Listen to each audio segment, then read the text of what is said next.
Hi friends, நம்ம இன்னைக்கு பயிற்சி 6ல் 2ல் 3வது கணக்கு பார்க்க போகிறோம். வீடியோ ஸ்கிப் பண்ணாமல் பாருங்கள், அப்போ தான் தெளிவாக புரியும். 3வது கணக்கு பாருங்கள். ஒருவர் அவருடைய வீட்டிற்கு வெளியில் நின்று கொண்டு ஒரு ஜன்னலின் உச்சி மற்றும் அடி ஆகியவற்றை முறையே 60 டிகிரி மற்றும் 45 டிகிரி ஆகிய ஏற்ற கோணங்களில் காண்கிறார். அவரின் உயரம் 180 சென்டிமீட்டர். மேலும் வீட்டிலிருந்து 5 மீட்டர் தொலைவில் அவர் உள்ளார் எனில் ஜன்னலின் உயரத்தை காண்கன்னு கேட்டிருக்காங்க. இப்போ தீர்வு பாருங்கள். ஃபஸ்ட்டு டயக்ராம் போட்டுக்கலாம். எப்படி? ஒருவர் அவருடைய வீட்டிற்கு வெளியில் நின்று கொண்டு ஒரு ஜன்னலின் உச்சி மற்றும் அடி ஆகியவற்றை முறையே 2 கோணங்கள் கொடுத்துருக்காங்க, அதில் பார்க்குறாரு அப்படின்னு கொடுத்துருக்காங்களா. இப்போது இதைத்தான் வீடு அப்படி எடுத்துக்கிறோன்னா, இது வீடு, இதில் இங்கே ஜன்னல் இருக்குது அப்படின்னா இதுதான் ஜன்னல், ஓகேவா? இதை ஏபி அப்படின்னு எடுத்துக்கலாம். இது ஜன்னல், இது வீட்டோட சுவர்னு வச்சுக்கோங்க. இதை வந்து சி, பிசிங்கிறது சுவர், அதில் ஏபிங்கிறது ஜன்னல் இருக்குது. இப்போ ஒருத்தர் வந்து வெளியில் நின்றுட்டு அவரோட ஜன்னலோட உச்சி மற்றும் அடியை எவ்வளோ டிகிரி கோணத்தில் பார்க்குறாரு? 60 மற்றும் 45 டிகிரி கோணத்தில் பார்க்குறாரு. அப்போது ஒருத்தர் இங்கிருந்து வெளியே நின்றுட்டு அவரோட ஜன்னலோட உச்சி மற்றும் அடியை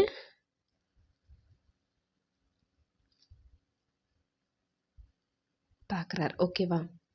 அதாவது இதில் எவ்வளோ உச்சி, ஃபஸ்ட்டு உச்சி தான் கொடுத்துருக்காங்க. உச்சிக்கு எவ்வளோ? 60 டிகிரி. அடுத்த அடிக்கு 45 டிகிரி. உச்சி இது மொத்தமாக சேர்த்தி 60 டிகிரி.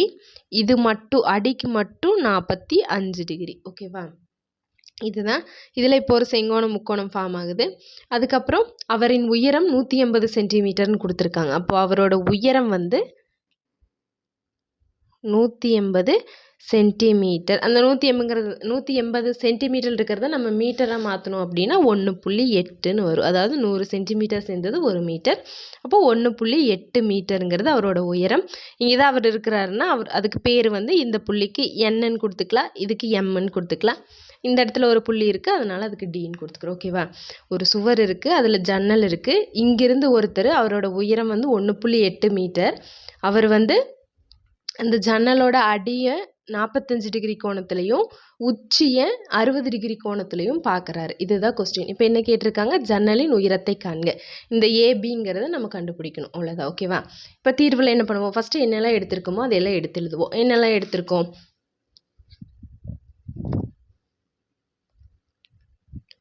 காண்பவருடைய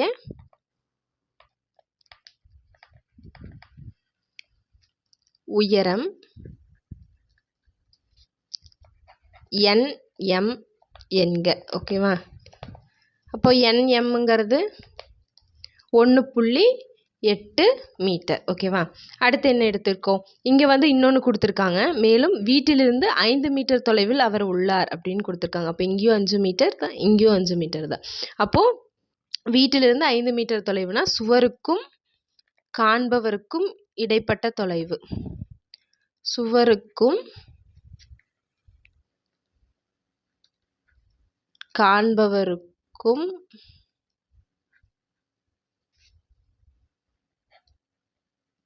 இடையே உள்ள தொலைவு. இது என்னன்னு வச்சுக்கலாம்? CN. CN என்க. அதாவது CN = 5 மீட்டர், ஓகேவா? இந்த மாதிரி எடுத்துக்கிட்டோம். ஜன்னலின் உயரம் ஏபின்னு எடுத்திருக்கோம், அதையும் எழுதிக்கிறோம். ஜன்னலின்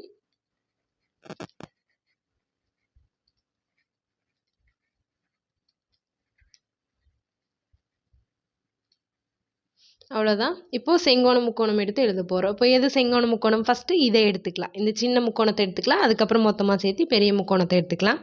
ஃபஸ்ட்டு சின்னதில் பாருங்கள், என்ன செங்கோணம் முக்கோணம் வரும்? BCN வருமா? அப்போது செங்கோண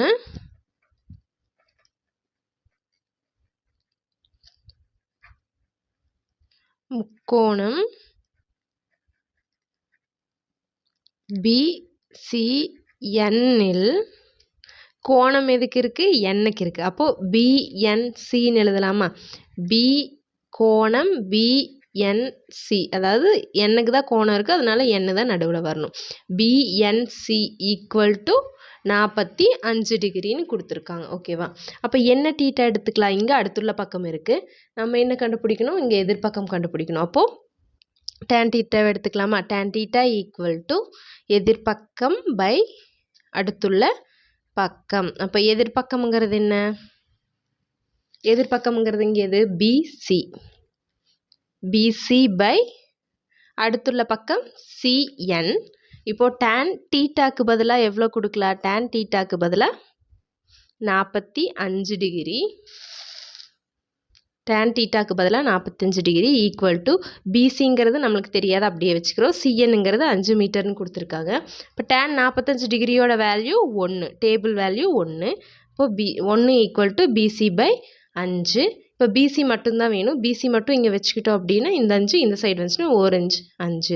இப்போ பிசி ஈக்குவல் டு 5 மீட்டர். இப்போ இது 1 கண்டுபிடிச்சாச்சு, அதாவது இந்த வேல்யூ கண்டுபிடிச்சாச்சு. இப்போ பிசி கண்டுபிடிச்சாச்சு. அடுத்தது இந்த மொத்தமாக சேர்த்து இந்த முக்கோணத்தை, இந்த செங்கோண முக்கோணத்தை எடுத்து இப்போ பிசி வச்சுட்டு ஏபி கண்டுபிடிக்க போகிறோம். எப்படின்னு பாருங்கள்.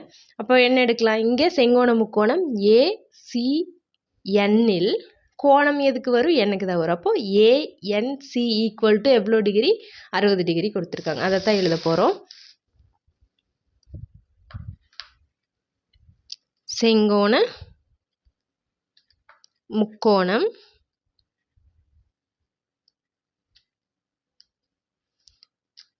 ஏசிஎன். ஓகேவா? அதாவது பெரிய முக்கோணத்தை எடுத்துக்கிட்டோம். ஏசிஎன்னில் கோணம் எதுக்கு இருக்குது? எண்ணுக்கு தான் இருக்குது. அப்போ ஏஎன்சி ஈக்குவல் டு 60 டிகிரின்னு கொடுத்துருக்காங்க.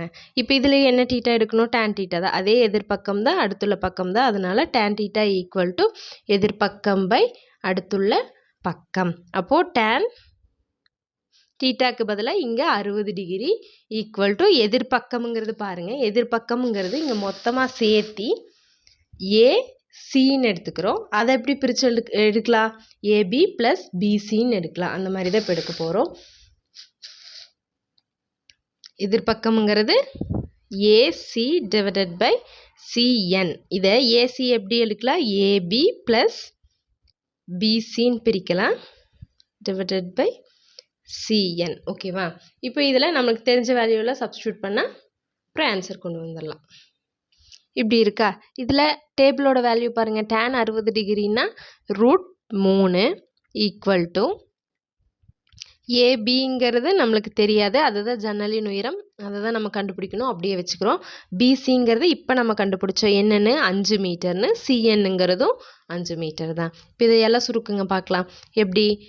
இந்த கீழே இருக்கிற இங்கே 5 இந்த சைடு வந்துச்சுன்னா பெருக்கல்ல வரும். அப்போ 5 √3ன்னு வரும் ஈக்குவல் டு ஏபி ப்ளஸ் 5. இப்போ ஏபி மட்டும்தான் வேணும். ஏபிங்கிறத இந்த சைடு வச்சுக்கிட்டோம் அப்படின்னா இங்கே ப்ளஸில் இருக்கிற 5 இந்த சைடு மைனஸில் வரும். அப்போ 5 √3 மைனஸ் 5ன்னு வரும். ஓகேவா? இதை இப்போ திருப்பி எழுதுகிறேன், அவ்வளோதான். பாருங்கள், இந்த சைடில் இருக்கிறது இந்த சைடு, இந்த சைடு இருக்கிறது இந்த சைடு எழுதுகிறேன். ஏபி ஈக்குவல் டு 5 √3 மைனஸ் 5ன்னு இருக்கா?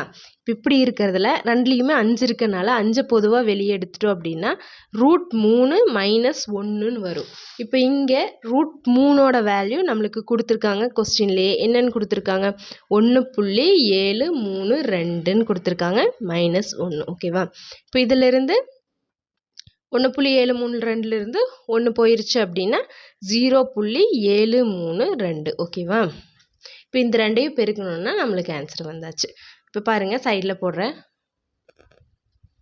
பாருங்கள், 0 இந்த 0 புள்ளியை விட்டுறலாம். அப்போது 732 பெருக்கல் 5 பெருக்குனா I2 10 மீதி 1, I3 15 1 16 மீதி 1, I7 35 35 1 36.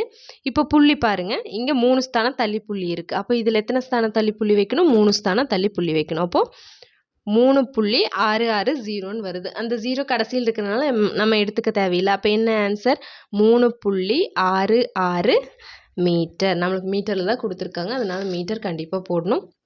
அப்போ ஏபியோட வேல்யூ, அதாவது ஜன்னலின் உயரம் 3.66 மீட்டர். அவ்வளோதான் ஆன்சர். ஓகே ஃப்ரெண்ட்ஸ், நம்ம சேனலில் போடுற வீடியோஸ் உங்களுக்கு ஈஸியாக தெளிவாக புரியுது அப்படின்னா கண்டிப்பாக சேனலை சப்ஸ்கிரைப் பண்ணிட்டு பெல் பட்டன் கொடுத்து வச்சுக்கோங்க. தேங்க்யூ.